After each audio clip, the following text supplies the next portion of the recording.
Hello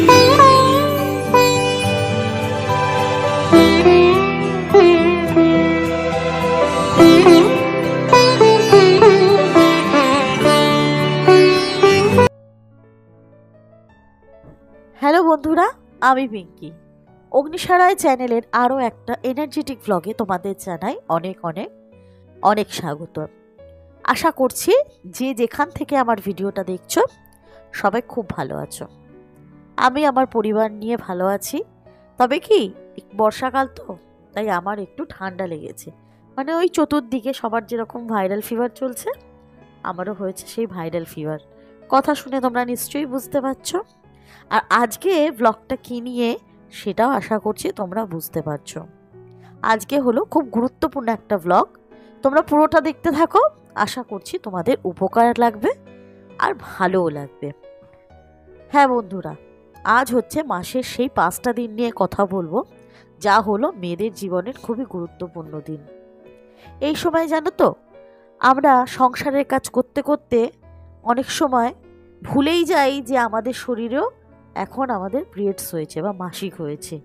আমাদের নিজেদের কিছু খেয়াল রাখা দরকার। যেমনি ধরো পয়েন্টস 1, এই সময় না খুব বেশি বেশি করে জল খেতে হয় জানো তো, তাহলে যেটুকু ব্লিডিং হচ্ছে সেইটুকু জলের অভাব আমাদের শরীরে পূরণ হয়।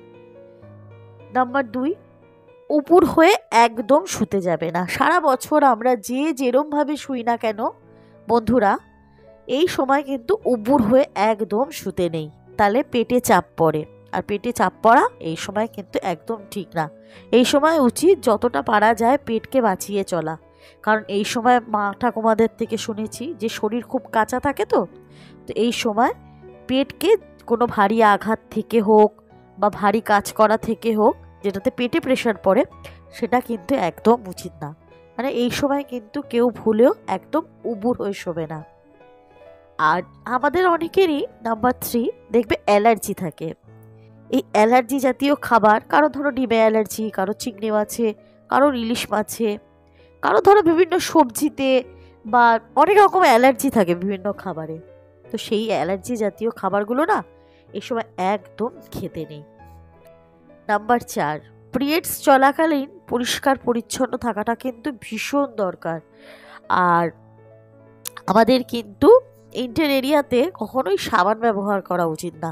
এখন বাজারে বিভিন্ন রকম লোশন পাওয়া যায়, তো সেই দিয়েই জায়গাটাকে পরিষ্কার রাখতে হবে এবং বিশেষ করে ড্রাই রাখতে হবে। আর 4-5 ঘন্টা ছাড়া ছাড়াই আমাদের কি করতে হবে, স্যানিটারি প্যাড চেঞ্জ করতে হবে। আমরা অনেকে ভাবি কি যে ও ফ্লোয়িং হয়নি বা এখনো অবজার্ভ হয়নি পুরোটা, তা কী করি আমরা কিন্তু প্রায় 7-8 ঘন্টা ওই একটা প্যাডেই চালিয়ে দিই। এটা কিন্তু একদম উচিত না। এতে কিন্তু ইনফেকশন হতে পারে। এটা আমরা বা আমাদের যাদের মেয়েরা আছে, যাদের পিরিয়ডস হয়ে গেছে, তাদের কিন্তু এই জিনিসটা শেখাতে হবে যে তোমার প্যাডটা মোটামুটি 4 থেকে 6 ঘন্টার বেশি কিছুতেই ব্যবহার করা যাবে না। তাতে পুরোটা যদি ইউজ না হয় তা হবে। কিছু খরচা বাঁচাতে গিয়ে এই স্যানিটারি প্যাডের সাথে কিন্তু কোনোভাবে কম্প্রোমাইজ করলে চলবে না। এতে কিন্তু ইনফেকশন হয়ে যায়, আর ইনফেকশন কিন্তু পুরো কিডনি অবধিও ছড়িয়ে যেতে পারে। তা ছোট ছোট খরচা বাঁচিয়ে বড় অসুখ ডেকে আনার তো কোনো মানে হয় না না।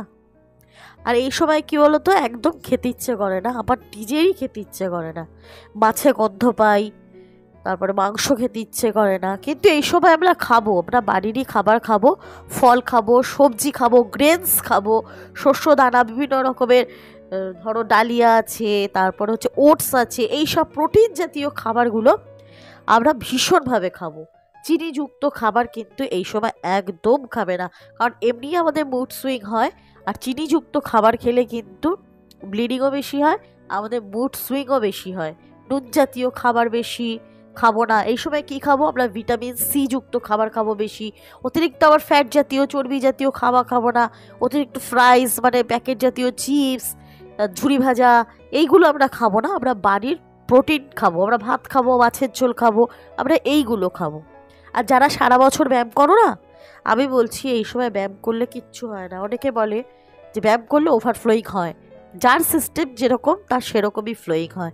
যার সিস্টেম ভালো তার ফ্লোয়িংটা খুব ভালো হয়, আর যার সিস্টেমটা অতটা ভালো নয় তার ফ্লোয়িং কম হয়। এই সময় কিন্তু মেন্টাল স্ট্রেস একদম এই এড়িয়ে চলতে হবে, একদম কোনোভাবে স্ট্রেস নেবে না কিন্তু বলছি। আর অ্যালকোহল কফি যতটা পারবে অ্যাভয়েড করবে।